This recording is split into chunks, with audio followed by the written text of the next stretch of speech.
Boa noite. Já vamos iniciar logo mais. Estou convidando o Denis para começarmos. Boa noite, Denis, chegou. Ah, tá. Boa noite, ufa. Vamos lá, Estamos né? aqui. Boa noite, Fabiana. O pessoal está entrando aos pouquinhos, a gente vai aquecendo Tá bom, ótimo. para começar. Boa noite para o Rosa, Simone, Laís, turma boa. Isa, um beijo. A última live fiz com a Simone, o Denis colaborou, conversou bastante, aí hoje a Simone também vai poder compartilhar com a gente, Denis. Oba! Bom, a temática de hoje, medo, ansiedade, incertezas. Vamos conversar sobre saúde mental nesse período de pandemia. Acho que uma temática importante e fundamental para a gente poder dialogar. Queria até antes da gente começar, né, assim, reforçar a importância. A ideia da live é que não é que seja necessariamente uma palestra, né? A ideia é que a gente possa trocar, que a gente possa dialogar com vocês que estão assistindo e numa reflexão em conjunto, a gente construindo aí um pensar sobre essa temática que estamos todos inseridos neste momento, não tem como. Denis, para isso eu convidei o Denis, que é um amigo, psicólogo. E se apresente, Denis. Tá. Bom, antes de eu começar, né, acho que eu queria primeiro lembrar que essa semana, na segunda-feira, o ECA, Estatuto da Criança e do Adolescente, completou 30 anos da sua existência, né? E ele tem como objetivo, né, garantir os direitos e a proteção às crianças e adolescentes, né? É importante lembrar porque, na verdade, o ECA nos serve a nós, tanto educadores, quanto psicólogos e assistentes sociais, como referência nessa questão da inclusão e da promoção da vida, né? E nesse sentido, eu queria parabenizar a Carla também, né? Acho que pelo tempo que ela já trabalha nessa área da infância e da adolescência, acho que quase 20 anos de trabalho, pensando, referendando a atuação do ECA, né? Então, queria agradecer o Obrigada. convite, Carla. Queria também agradecer ao Sermac a possibilidade de estar aqui conversando com vocês de uma maneira, de uma linguagem, tentar uma linguagem mais acessível, né, para que as pessoas possam compreender um pouco o que a gente chama hoje de saúde mental, o que é equilíbrio, o que é desequilíbrio em saúde mental, né, o que é crise, o que a gente chama de neurose, sintomas neuróticos, sintomas fóbicos, enfim, vamos brincar um pouco com isso, a ideia é um pouco essa que a Carla falou, ter uma coisa mais de diálogo, não é uma palestra, por mais que a gente tenha alguns roteiros para seguir, porque eu sou um cara muito prolixo, então tendo a ampliar, mas de qualquer maneira é isso, né? Bom, quem sou eu, né? Então, sou Denis Canal Mendes, sou psicólogo, psicoterapeuta de adolescentes e adultos, né? Eu sou, na verdade, tenho uma experiência de quase 25 anos na saúde mental, sou psicólogo, sou mestre em psicologia clínica pela PUC, também trabalho em áreas referendadas à arte, psicologia analítica, sou membro fundador da Associação de Acompanhamento Terapêutico em 2005, junto com o Kleber Duarte, com outros colegas. Atualmente, atendo em consultório particular, dou supervisão clínica, supervisão para AT. Eu tenho publicações no mundo da psicologia junguiana, tenho um livro, O Psicoponto e a Clínica Ampliada, lançado em 2018, e foi lançado também na Colômbia, e outros livros como coautor, né? Além do mais, eu gosto de pensar, né, a questão da psicologia junguiana dentro do momento atual. Então, quando a Carla me fez esse convite, eu fiquei muito contente e muito ansioso, né, porque eu achei que ia ser antes, dia 16, porque a gente está vivendo, né, na verdade, um momento de crise, né, e não é uma crise no Brasil, é uma crise mundial, né. E na história da humanidade, a gente já teve várias crises, né, a gente lembra da questão da peste negra, né, da questão da peste bubônica, né, da gripe, né, espanhola. Recentemente, né, nos anos 80, a questão do HIV. né? A questão do ebola, H1N1, né? Que é a famosa gripe asiática que falavam, né? Enfim. E agora a gente está vivendo essa, por mais que falem que é uma invenção dos chineses e tudo mais, né? É algo que veio sorrateiramente e foi infiltrando, né? É uma coisa meio capilar, foi penetrando, né, nos países, né, num primeiro momento pelas pessoas que de uma maneira transitavam entre um país e outro, né, através das suas peregrinações e turismo, mas no segundo momento, né, entre os próprios membros dos estados e dos municípios. Bom, por que eu abri desse jeito? Porque a gente vai falar de saúde mental. Né? E antes disso, pensar que a saúde mental é um ramo da área da saúde. Né? Que hoje a gente nem fala mais saúde mental, a gente usa o termo saúde psíquica. Né? Porque, na verdade, antes se falava que saúde mental era só da cabeça, né? Mas não é da cabeça. Né? Quando a gente fala saúde mental e psíquica, a gente está pensando um jeito que é corpo, mente e espírito. Né? Então, é esse corpo integrado, né? Do indivíduo na relação com o mundo, na relação com a sociedade e com a comunidade e com a natureza. Então, essa coisa mais ampliada. Eu gosto de pensar o conceito de saúde mental dentro de uma tríade, né? Que é o quê? Biopsicossocial. Mais, né, a vulnerabilidade, né, a questão da vulnerabilidade, que vai trazer o desequilíbrio, mais comorbidades, tanto clínicas, como essa questão de álcool e drogas, né, e outros psicoativos. Então, quando a gente fala dessa questão de saúde mental, né, biopsicossocial, a gente está falando que existem questões que são no plano mais biológico, né, e que aí, nesse sentido, inclui, né, a questão, né, mais ligada a pontos fisiológicos, sono, corpo, perna, pele, articulação, né, as dores do corpo, né, essa coisa mais voltada para a coisa física. E também neurofisiológica, que aí está na questão mais da cabeça, né, dor de cabeça, alterações do sono, né, questões mais voltadas para a fisiologia neuronal. Né. Então, o biológico, né, então essa questão biológica está ligada a essa concepção maior do corpo, né, até na questão de física, cardíaca. A gente vai para um segundo momento, que é a questão psicológico-emocional, né, onde está incluso, né, as questões emocionais, de cunho afetivo, de cunho do inconsciente, sonhos, fantasias, questões do comportamento, né, aquilo que eu sinto, aquilo que eu percebi em mim, como eu reajo, né, essa percepção mais do meu mundo interno, do sentir, né, essa coisa do Hilke. Sinto, logo existo. Né. E a gente vai para o terceiro ponto, que é a questão, né, social-ambiente, né, que está os locais do qual eu faço parte, né, o ambiente do qual eu faço parte, então o ambiente familiar, essa coisa escolar, essa coisa, por exemplo, externa, então a inserção no mundo externo, a relação, por exemplo, com o parque, com o trabalho, né, o estar com a natureza. Com a natureza, estar numa comunidade religiosa, né, todas essas coisas que são fora. Bom, então, nós temos aí um campo, né, tríade, e aí chega a questão, né, da vulnerabilidade. Né? A vulnerabilidade ela vai afetar esses três campos também. Né? E dá para pensar, né, por exemplo, que o coronavírus ele é um campo de vulnerabilidade. Né? Ele vem pela questão social-ambiente, mas vai ferir o aspecto emocional e também o aspecto biológico. Né?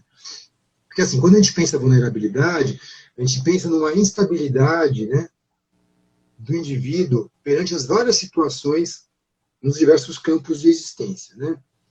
E também na questão de adaptação dos ciclos da vida, né? Então, por exemplo, na questão biológica, né?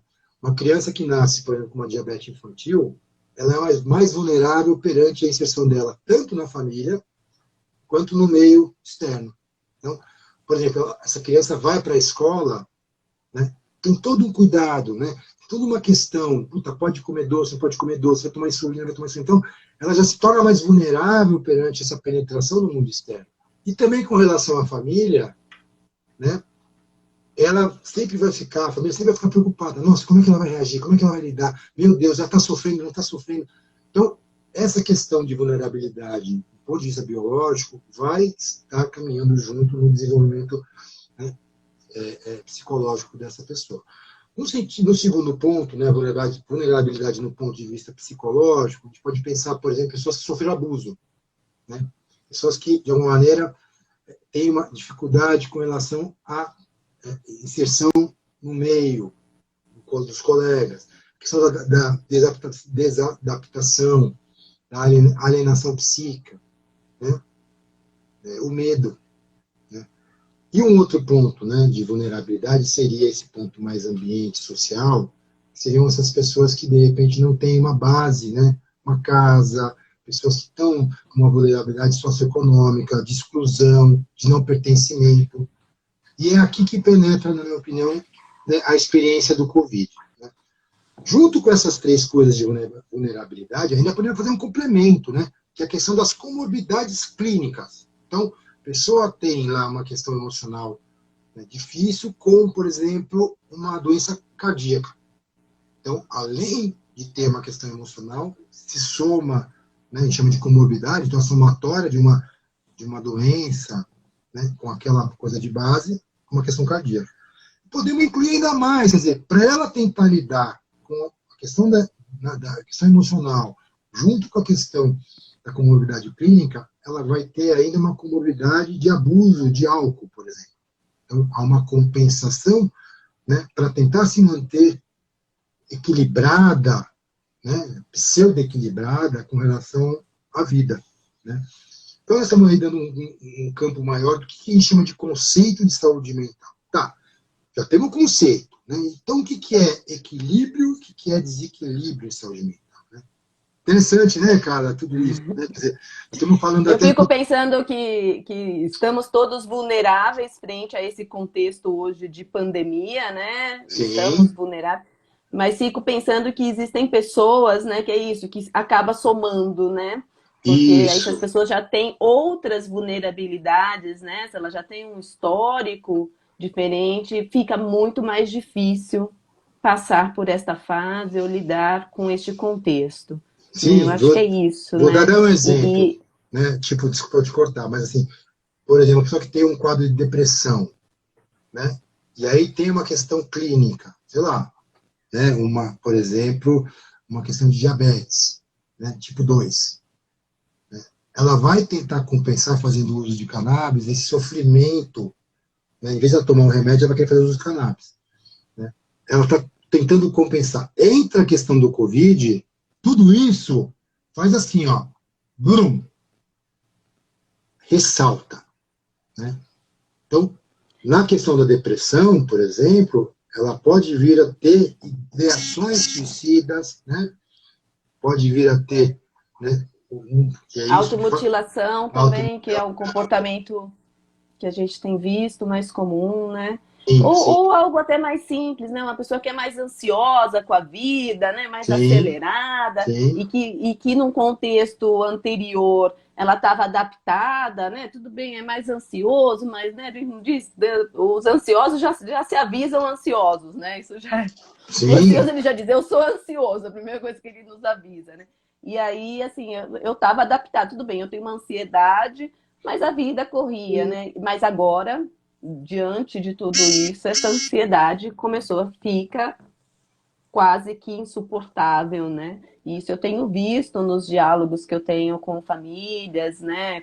Vendo nas crianças o quanto está difícil para as crianças praticar o isolamento, o quanto está estressante para as mães, né? Que precisa acompanhar o ensino remoto, trabalhar, cuidar das atividades domésticas da casa, né? E ainda lidar com o seu universo interno ali, com as suas questões, né? Com as suas questões de vida, né?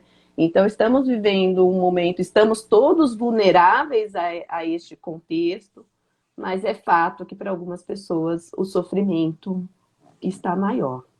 eu acho que isso que você Então, o falou, que que é equilíbrio e o que que é não, desequilíbrio, não, né? Eu já não sei mais. a palavra perfeita, quer dizer, o que ressalta, né, uma pessoa desequilibrada? está na questão do sofrimento, tanto em se adaptar ao meio, quanto em lidar com suas próprias questões, né?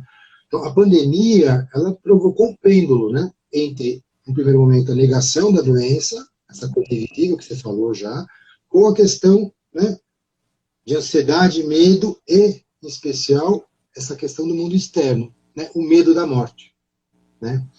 Então, eu sinto que a pandemia, de alguma maneira, provocou, né, uma privação que causou muito sofrimento, está causando muito sofrimento. Então, o desequilíbrio vem por conta do quê, no primeiro momento? Dessa, né, falta de adaptação, essa nova situação, não falo nem realidade, essa nova situação que se apresentou.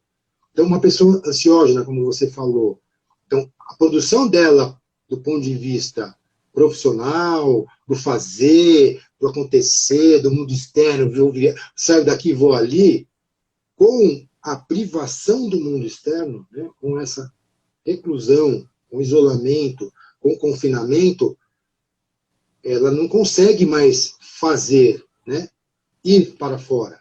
Ela vai ter que lidar com dentro. Então, o Covid é um convite a uma mudança de padrão, uma mudança de atitude, né? É interessante que com o coronavírus, todos os sintomas se acentuaram. Então, no primeiro momento, a impressão que a gente tem é um desequilíbrio, né? Sim, podemos pensar nisso, verdade, desequilíbrio. Né? Como toda crise diz, bom, aquilo que não estava funcionando vai ter que ser revisto, né? A crise traz um tema, aquele status quo não funciona mais. Eu preciso rever isso na minha vida. Preciso ter uma nova atitude perante a vida. Então, o funcionamento ansiógeno não vai dar conta desse momento de reclusão, de introspecção, né? Então, por exemplo, no mundo engano a gente fala de uma pessoa introvertida, uma pessoa extrovertida. Né? Então, a pessoa que é extrovertida, que está mais no mundo externo, ela vai ter mais dificuldade de se adaptar à questão da pandemia. Por outro lado, ela pode desenvolver o que a gente chama de função inferior, que é aquilo que está lá, que precisa ser acessado, ser colocado para fora. Por outro lado, uma pessoa introvertida, ela pode até se adaptar. Melhor. Mas ela vai começar a perceber a falta, né, e o quanto essa coisa externa é importante também. Então ela vai, né, ter que dar conta um pouco dessas questões. Eu até já comentei em uma outra live aqui, né, para a comunidade, o quanto que a gente tem uma ideia equivocada de saúde emocional como felicidade, né? Saúde emocional seria felicidade, seria a gente estar bem, 100% bem, o que não é uma verdade. Não né? é. Saúde emocional é a gente saber gestar emoções, né? Saber lidar com angústias, com ansiedades, com a tristeza, com o desânimo, com a irritabilidade, enfim, né? Com aquilo que vai despertando dentro da gente, né? Então, o fato da gente estar se sentindo com medo, né? O fato da gente sentir ansiedade, o fato de ter uma irritabilidade nesse período de pandemia, não quer dizer também, né? Porque é uma emoção esperada diante de todo esse contexto, né? E eu acho que é importante. E aí, como lidar com isso? Porque a gente tem uma tendência negacionista, né, Denis, da psique a princípio. Então a gente nega, a gente não quer olhar para essas emoções negativas, né, ou para que seja para o sintoma que seja, né, um sintoma, como você falou, né, pode ser um sintoma físico, né, eu posso de repente começar uma coceira no meu corpo, né, e a gente não identificar, eu tenho um sintoma, né, e assim o quanto que o sintoma ele está nos dizendo coisas, né? O quanto é importante a gente olhar o sintoma, aquela palpitação que dá no coração, né? É importante olhar as dores no corpo, enfim, olhar sintoma para entender também o que esse mundo psíquico está querendo nos dizer, né? Então, ou o movimento, como você falou, né? O negar também como um movimento compensatório, o que acontece bastante também, né? Que é o uso de drogas, enfim, de bebidas, né? Como uma negação ali para olhar para o contexto. Até a Fabiana escreveu aqui somatizações. É isso, somatizações, Fabiana, bem dito. Então, qual que é a saída, né? Porque eu acho que negar a gente somatiza ainda mais, né? A gente vai explodindo por dentro, quase que uma panela de pressão. Qual que é a saída disso tudo? Né? Acho que essa é a grande pergunta. Né, que assim, o medo, a ansiedade, né, essas sensações fazem parte do ser humano. Né? Por exemplo, né, se você subir no 18º andar, ficar na beirada, você vai ter medo? Sim, é importante você ter medo, porque se não tiver medo, você se joga de lá. Então, isso faz parte da natureza humana. Né? O que pega nisso é quando isso fica exacerbado. Né? O que se torna sintoma ou traz um desequilíbrio? Quando isso fica exacerbado. Então, o equilíbrio emocional é quando a gente consegue ter um alinhamento e uma administração das emoções, né? E também durante o curso das fases da vida, né? Com relação ao desenvolvimento, né, das mudanças com relação às etapas e adaptações da vida, né? Na minha opinião, o equilíbrio emocional é quando a gente administra, né? Você usou o termo felicidade, né? Hoje os coachings, essas pessoas mais positivas, usam esses caras, não, tem que ser feliz, né? Na minha opinião, felicidade são instantes, né? Porque uma pessoa que vive em felicidade todo momento, ela está desequilibrada, né? Ela está além do eutímico, né? Ela está eufórica, ela está em mania, eufórica, ou hipomania, né? Mesma coisa, uma pessoa que está só triste, porque tem uma questão interessante também, cara, que você está trazendo. Hoje as pessoas banalizaram os conceitos, né? A pessoa está triste, está deprimida. A pessoa está alegre, está eufórica. Bom, está alegre, está triste. Faz parte da natureza humana. Banalizar os conceitos, né? Banalizar, né? Transformar isso, não, uma gripezinha, não dá. Né? Existe um fato, a gente não vê o coronavírus, a gente não consegue enxergar. A gente tenta o quê? Se proteger, do jeito que a gente imagina que seja. Né? Então, existe aí também uma fantasia de contaminação e tem uma fantasia de asepsia. Eu estando limpo, eu estou livre dessa história. Né? E junto com isso tem um sofrimento, né? Porque é a dificuldade do contato humano. Né? As pessoas extrovertidas que gostavam de abraçar, tocar, é um sofrimento você imaginar que você não vai poder tocar o outro, porque se você tocar o outro, né, você está pego, você pode ser contaminado. Né? Então, essa ideia de equilíbrio e desequilíbrio passa pela questão do sofrimento. Né? Então, uma pessoa equilibrada, ela tem que ter uma estrutura egóica flexível como um bambu. Né? Quando bate o vento, ela dobra, mas não quebra. Quando vem o tufão, ela dobra, mas não quebra. Por outro lado, quando ela tem que ser firme nos posicionamentos, na posição com relação à vida, ela está lá, firme. Né? Tem um ponto interessante aí, né? Acho que é legal de ressaltar. A pandemia trouxe um tema para nós. Né? O tema está nos excessos. Tudo que estava, entre aspas, na minha fantasia, no controle, né? Dentro do meu controle egóico, acabou, meu. Acabou. Não tem jeito. Então, o equilíbrio emocional está na administração das relações e das emoções. No caso de uma família, poder ser mais transparente possível e poder dialogar. Eu estou muito irritado hoje porque eu não aguento trabalhar em casa. Não tem a ver com você, mulher. Não tem a ver com você, meu filho. Tem a ver comigo mesmo. Eu estava acostumado a ter uma vida fora de casa, sair para almoçar com os amigos, de voltar para o escritório. Estou irritado, eu perdi isso nesse momento. Estou privado disso nesse momento. E a própria esposa também, que trabalhava fora e tinha babá em casa, ou tinha a mãe que ficava, voltar e ter que dar conta do trabalho da casa, do marido que está enchendo o saco, e do filho que tem que estudar, porque a professora que dava conta, né? Os professores que estão nos ouvindo, né? Hoje vocês estão aí vendo o quanto vocês são importantes na vida desses alunos, os pais estão reconhecendo tamanha importância, né? Que não é só chegar lá e jogar o filho na escola, né? Tá tudo certo. Não, eles estão vendo o quanto a educação, né, é importante na formação desse filho.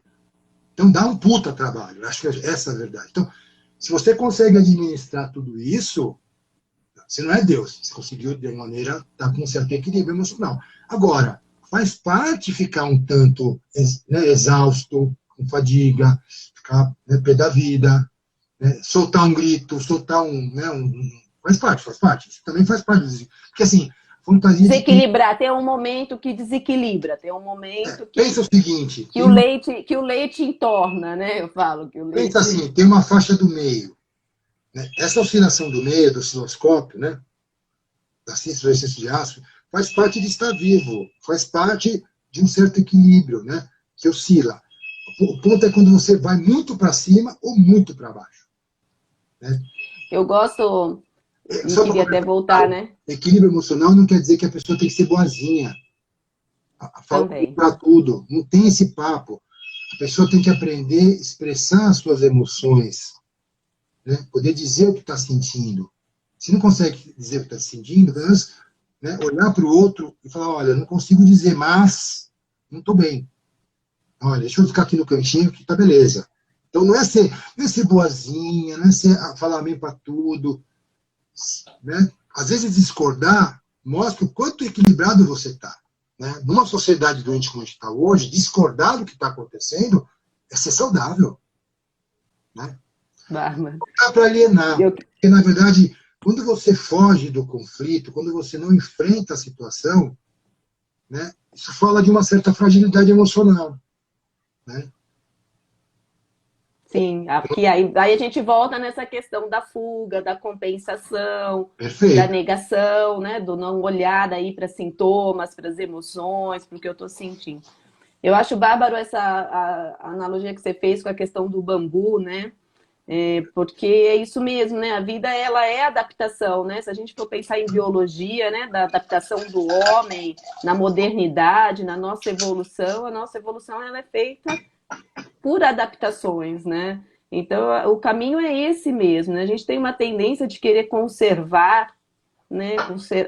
Conservar aquela vida que a gente tinha numa ilusão de controle, né? Porque também essa questão, o controle ele é ilusório, porque não existe esse controle absoluto das coisas, e eu tenho falado muito isso para os adolescentes, né? Porque a pandemia, aliás, a gente está vivendo um exemplo concreto em relação a isso, Sim, né? Porque sim. mudou as crianças, por exemplo, elas pedem, eu quero sair, e a gente diz, não pode, e não sou eu que não quero, é que não pode mesmo, a gente não tem opção, não pode mesmo, né? E aí o quanto que é importante a gente ser flexível às mudanças, ao inesperável, né? Ao inesperado, e ter esse processo de adaptação da vida, né? Sim, A sim. Isabel escreveu aqui, ó, chegou o momento de olharmos e falarmos das emoções e sentimentos. É isso Perfeito. mesmo, é o que eu tenho mais dito, né, às pessoas como uma estratégia e um caminho para lidar com esse momento, principalmente os pais na relação com as crianças, é conversar sobre as emoções, é validar, como você disse, né? Validar, que é a hora que a gente fala, eu entendo, eu também estou estressado, eu também estou nervoso, eu também tenho medos, né? Então é validar essas emoções e poder falar sobre isso, expressar isso, enfim, o caminho do diálogo. Porque, assim, na Diálogo verdade, interno e externo, né, Denis? a sociedade hoje criou alguns mitos, né? Você reconhecer uma fragilidade ou reconhecer uma dificuldade pressupõe que você é fraco. Né? Você se impor perante o outro, né, até na voz, no tom de voz, não, você pressupõe que você é forte e organizado. Falácia. Né? A grande maturidade emocional, né, é transpor numa linha horizontal. Né? O homem e a mulher, e no caso o adolescente, estão nas mesmas condições, sabendo dos lugares, lógico. O adolescente está no momento dele lá, tem que respeitar os pais no sentido de um diálogo, mas pode ter voz, tem que ter voz, pode questionar. Mas esse questionamento, né, não é para destruir os pais, é para falar de um olhar, de uma experiência.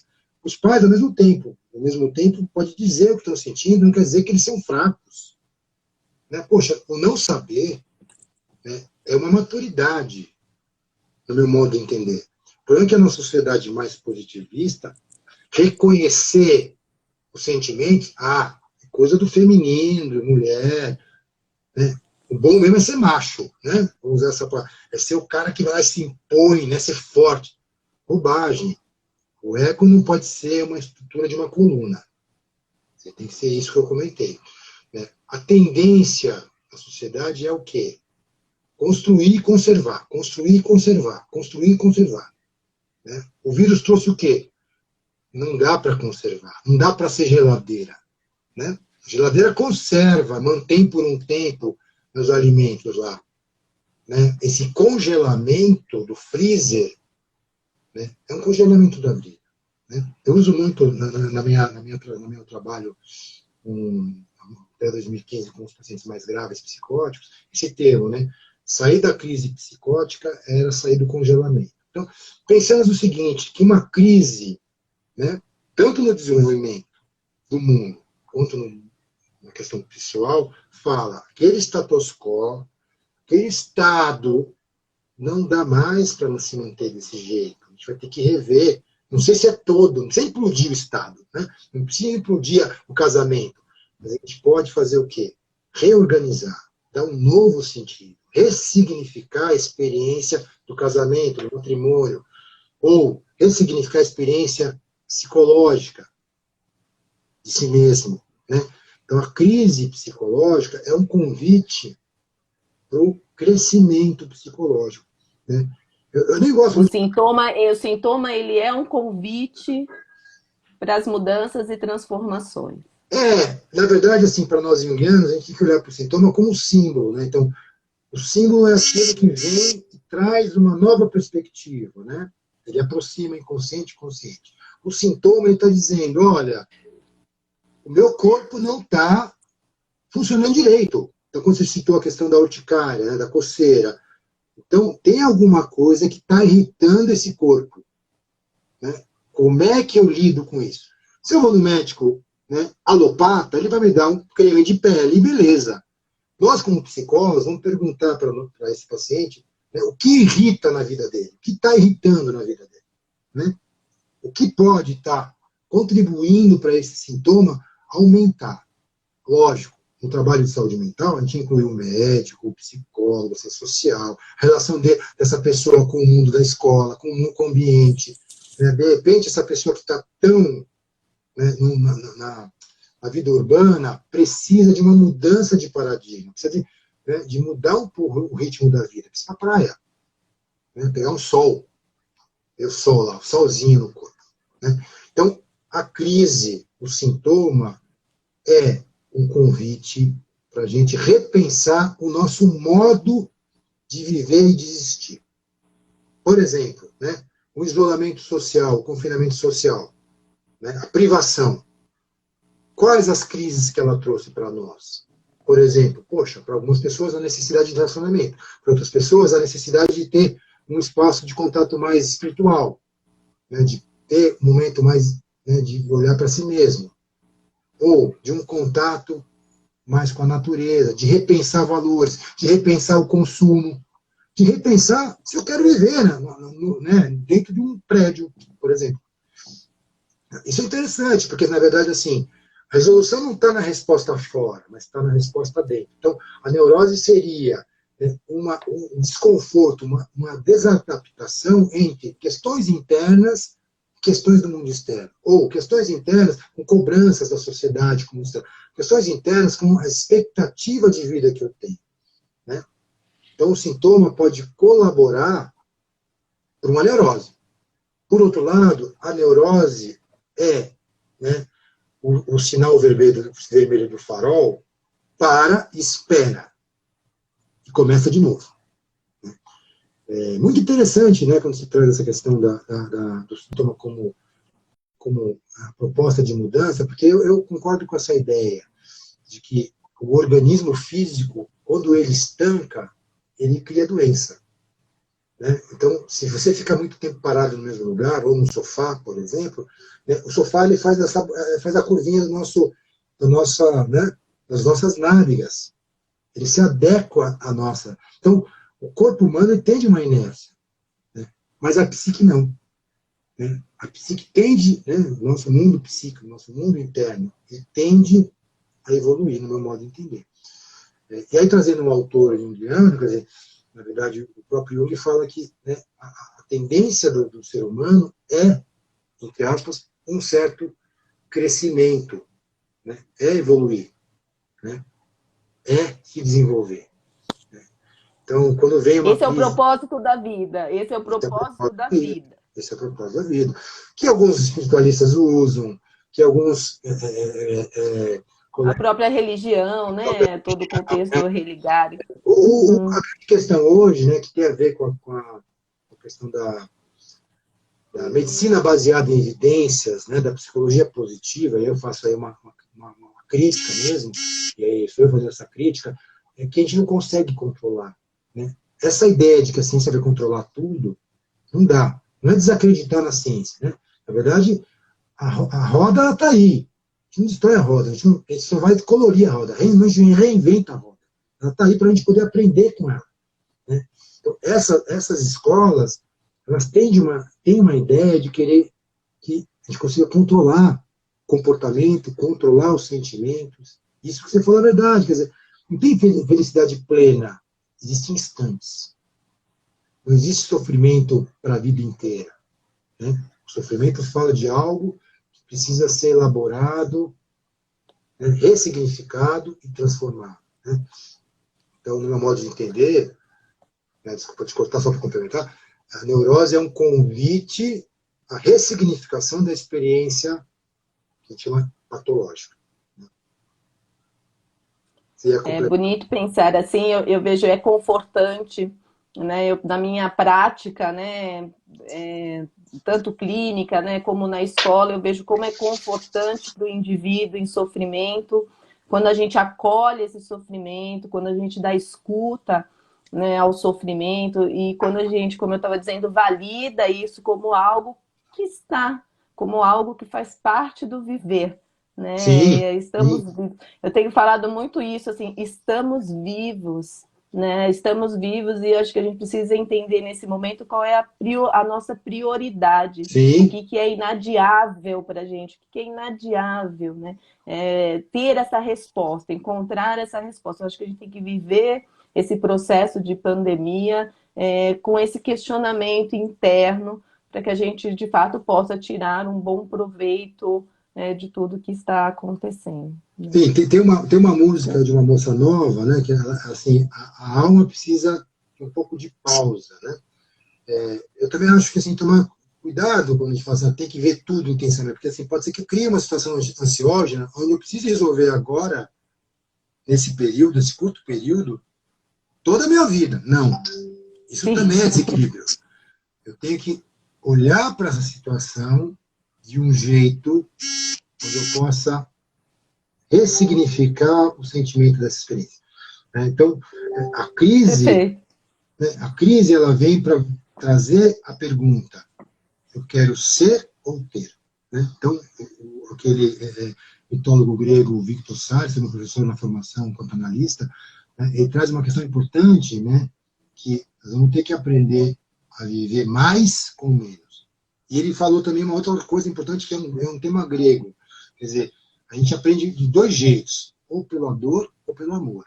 Então, de algum jeito, essa ideia do ser pressupõe uma ressignificação do meu olhar com relação ao mundo, dos valores éticos também. Né? Porque se a minha preocupação no mundo é ter um objetivo de comprar uma casa, quando eu compro essa casa, eu tenho uma crise. Acabou meu objetivo. Eu tenho uma casa. Então, a casa não pode ser o fim. A casa pode ser um meio, onde eu vou, poxa, eu quero ter uma casa, mas nessa casa eu quero ter um amor, nessa casa eu quero ter uma relação onde eu possa ter filhos, onde eu possa cuidar de uma planta, onde eu possa ter amigos que vão visitar. O ter pelo ter não resolve. Eu posso mudar de país. Se eu chego nesse país com a mesma cabeça, ferrou. Tinha uma experiência muito engraçada de consultório, né, onde uma paciente minha, né, aqui não falava de casa, mas assim, um dia ela estava fugindo, um dia ela foi parar em Nova York, né, fugindo dos problemas aqui do Brasil e tal, só que ela chegou lá no dia do 11 de setembro. Né? A sorte que ela estava na ilha de Manhattan, mas aquela experiência trouxe para ela uma pergunta: o meu sofrimento está fora ou está dentro? Está dentro. Só que ela precisou viver esse movimento do sofrimento fora para dar-se conta da questão interna. Né? E podemos brincar um pouco, por exemplo, aquele livro lá da adolescência, o Diário de um Mago, né? Onde o Paulo Coelho, né, fala, o cara vai buscar todas as coisas, quando vai ver, quem está procurando está do lado dele, do lado da casa dele. Né? A essência lá, o baú de ouro está do lado. Então, a gente tem que repensar, né, que a coisa é o ser, não é o ter. E as experiências vão mostrando. Então, com a pandemia, né, a intensificação dos sintomas psicológicos veio à tona. Mas não foi à toa que apareceu isso. O que eu estava fazendo comigo mesmo que eu não estava vendo isso? Então, eu acho que a gente tem que olhar para essas histórias todas de sofrimento que a gente está tendo, essa coisa de ansiedade, de medo, de privação, de não poder agora. Quer dizer, vou dizer para o meu filho, para o meu adolescente, ó, você não pode sair nesse momento. Olha como está o país. 73 mil mortos. Ah, mas ninguém morreu aqui do meu lado. Sim, filho, mas vamos olhar para além do meu umbigo. Onde está o outro, né? Então, vou aprender na relação eu-tu, como diria lá o Buber, eu-tu. Né? Então, a O grande coletivo, lance né? Esse olhar do é, coletivo. Aqui a Fabiana diz, somos seres em busca constantes, e a Isabel completa, o ter deu lugar ao ser. Né? Essa é perfeito. uma questão mesmo cultural. E aí eu faço minhas críticas ao capitalismo, óbvio, né? Quer dizer, essa ideia do ter, ser rentista. Não produz nada ser rentista. O que você produz? Né? Então, o rentista acumula. Nada contra os rentistas no sentido, você vai olhar seu dinheiro para comprar sua casa, mas eu estou falando dos rentistas, esses vinculados a banco mesmo, de milhões. O que ele produz? Nota, né? Ações? Desculpa. Isso não é ser, isso é ter. Se a partir dessa relação, desse ter, eu posso, né? Por exemplo, que Gabriel Diniz, investir, né? Por exemplo, lá no Instituto Moreira Salles, ou mesmo, né? Aquele fotógrafo que conseguiu melhorar uma região lá em Minas, né, onde restaurou não sei quantas mil De árvores. natureza, né? Isso. Uhum. O Sebastião Salgado. Salgado. Então, quer dizer, eu estou fazendo um movimento, independente se é por culpa, sem culpa, não importa, mas a ação no mundo, ela é transformadora. Né? Volta, né, no que você estava dizendo do ser e do olhar ético para o coletivo, né? Me agrada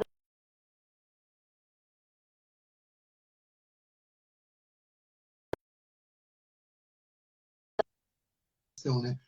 Esse conflito é algo muito difícil, né, de administrar. Porque, assim, o nosso filho quer o videogame. Ele não quer, ele não quer perder o videogame para se tornar adulto, ele quer continuar com o videogame. Então, hoje, muitos homens levam o videogame para casa da mulher. Né? De repente, se a mulher consegue jogar junto com ele, tudo bem, beleza. Então, estão ali os dois, né, fazendo ali uma interlocução, trabalhando junto, né, vivendo junto aquela experiência. Mas você estava completando, né, cara? Acho que eu sumi, né? Eu voltei. Continuei aqui meio que aproveitando a linha rosa que apareceu, né?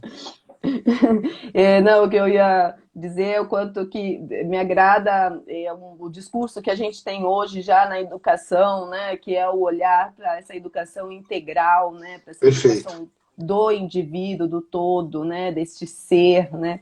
E tanto que a gente vem falando isso muito nas lives, né? Do trabalho com desenvolvimento de habilidades socioemocionais e o quanto que a emoção hoje faz parte desse processo educativo, né?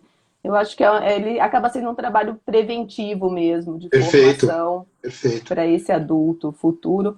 E também me inspira a olhar que eu acho que a gente está num processo de uma mudança de sociedade, de uma busca de cultura, de uma nova cultura, né? Eu acredito, eu acho que a gente precisa esperançar neste lugar também para dar continuidade.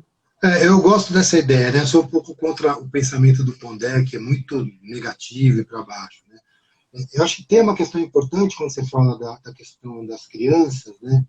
Então, a possibilidade de você criar espaços onde essas crianças possam brincar no primeiro momento, brincar mesmo, manual, né? Brincar de pega-pega, do corpo, onde elas possam pintar, né? Onde elas possam contar para as mães, e as mães olharem para essa pintura, olharem para esse filho. Isso vai trazer à criança uma maturidade emocional. Um exemplo interessante, velório. As pessoas não levam as crianças a velório, pelo contrário, né? Na minha opinião, leva-se e fala, olha, a vovó virou estrelinha, né? Brinca com isso, não transforma isso em um mito, né? Não transforma isso num medo, num fantasma. Ah, eu tenho Algo medo da não morte. dito, no não dito, no não dito, né? Perfeito. O que Eu não acho que é dito. é importante o que você está falando, quer dizer, e também responder para a criança aquilo que ela consegue entender. Não adianta dar explicação, que eu estou fazendo aqui, explicando tudo. Não, para a criança não vai entender nada disso. Para ela, assim, olha, foi para o céu, virou estrelinha, brincar com isso, não é uma coisa lúdica. Você está ajudando uma pessoa a se tornar um adulto com mais equilíbrio emocional, né? Então, uma criança que é privada, que sofreu, como a gente falou, né, quando a gente falou da questão biopsicossocial, sofreu abuso, ela é mais vulnerável a ser um adulto emocionalmente instável. Não estou nem falando de psicopatologicamente, né? Uma emoção, não, uma pessoa que está sempre em, né, desacordo com as situações da vida, né? Um Mesmo adulto. porque vivemos uma geração onde a comunicação ela se amplia, né? Você estava falando das pandemias do passado, né? Mas era uma outra época, as informações não chegavam, né? Então foram vivências isoladas em locais isolados, né? Hoje a gente fala de uma geração global, que está se comunicando e a gente está sabendo, a gente sabe o que acontece do outro lado do mundo, né? E a troca de hábitos e de culturas, isso está muito mais integrado, né? Então a Mas gente mais ou tem menos, mesmo. se a gente pensar que a gripe espanhola, entre a Primeira Guerra e a Segunda Guerra, matou mais gente, né, do que na Primeira Guerra, né? E assim, não ficou, tem isso, chamou de gripe espanhola, mas ela ficou na Europa inteira. Então, não tinha comunicação como essa a gente tem hoje, né? Mas, veja, tinha outros tipos de comunicação, né? A carta, correspondência, né? O relato verbal, né? O conto do cochicho, né? Veja, ter uma comunicação como a gente tem hoje não quer dizer saúde mental. Equilíbrio em saúde mental. Não, não, não. O que eu Né? digo é o quanto que a gente precisa integrar mais coisas, né? Perfeito, né? E comunicar O mundo que a gente conhecimento, vive, exato. Né? O quanto comunicação, mais a gente tem mais informações, a gente tem mais situações a integrar, a lidar, a mediar, a gestar, né? sim, E aí aquilo que não é, como a gente falou, aquilo que não é visto, aquilo que não é olhado, paralisa, né? Então a gente precisa olhar sintomas, olhar para as mudanças, ser bambu, como você falou, adorei essa expressão e vou usar ela daqui para frente, né? Acho que esse é o caminho, a gente poder ser flexível, firme e flexível e flexível. Firme e firme, flexível. firme e flexível. Eu acho que vou até encerrar, porque a gente tem o nosso tempinho também é curto, né? E queria aproveitar então essa deixa aí desse pensar, né? A gente iniciou a conversa falando das dores que essa pandemia tem trazido para a gente, né? E inevitáveis, as dores que estão presentes nesse processo, que estão próximas, né? Que estão no nosso dia a dia, está dentro da nossa casa, né? E como que a gente pode lidar com isso nessa grande oportunidade também de adaptações e evolução. Então, eu acho que a gente fica com o exemplo, não seremos geladeiras, né?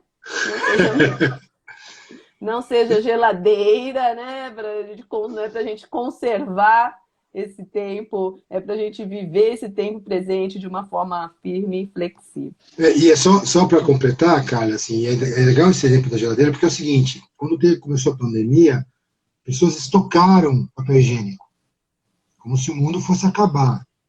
Pessoas estocaram comida. Então, essa ideia da retenção, ela é uma ideia muito complexa, né? Eu queria só deixar uma mensagem final, né? Assim, eu acho que uma sociedade que é uma sociedade com saúde mental, ela pressupõe, né, uma maturidade em lidar com os conflitos, né, com a diferença e as mudanças nos diversos campos e temas, né? Assimilar, né, o velho, não é destruir a história, não, contemplar. Então, pegar o velho e ressignificar no novo, né? Sem ter polarização, né, dessa tal verdade, né? Hoje a gente usa muito o conceito de pós-verdade, né? Que bagaça é essa? Então, uma sociedade equilibrada é poder admitir as diferenças nos diversos campos da vida, sociais, econômicas, étnicas, né, funcionais. Então, quando a gente pensa na lei de acessibilidade, eu estou considerando que existem pessoas mais vulneráveis, aquilo que eu falei no começo, né, deficiente físico, deficiente mental, né, pessoas com dificuldade de acesso, criança, né. A lei de acessibilidade pega pessoas mais velhas, na melhor idade, deficientes e crianças, né. Então, a gente tem muitas coisas importantes que está deixando para trás, né. Então, por isso que eu lembrei do ECA hoje, né. Também lembro da Conferência de Saúde Mental de 93, que tem todo esse delineamento de trabalho acoplado, né. E o nosso trabalho enquanto psicólogo clínico, da área da educação, da área social, né? Eu também venho da área social, trabalhei na área social como educador social, né, nas comunidades e tudo mais. Então, eu queria de novo agradecer o convite, cara, gostei muito, espero ter novos convites para a gente poder dialogar, que achei muito importante trazer uma linguagem acessível ao público e que isso jogue semente na vida das pessoas, né? O trabalho de consultório, o trabalho do professor, às vezes fica muito, né, isolado, mas eu acho que a gente tem que ir além disso, né? As formações pressupõem intervenções mais sociais, mais no campo, né? Então, queria agradecer. Esse é o propósito dessa iniciativa, né, das lives, nessa comunicação que a gente pode hoje, né, que nos permite hoje. Então, vamos semear essas sementes, né? Muito obrigada, Isso. Denis, eu que agradeço a sua participação. Até mais. Gente. Um monte de gente agradecendo aqui, tá? Tipo, Obrigado parabenizando. aos amigos, colegas, professores, que são muito importantes nessa sociedade hoje, viu? Beijos.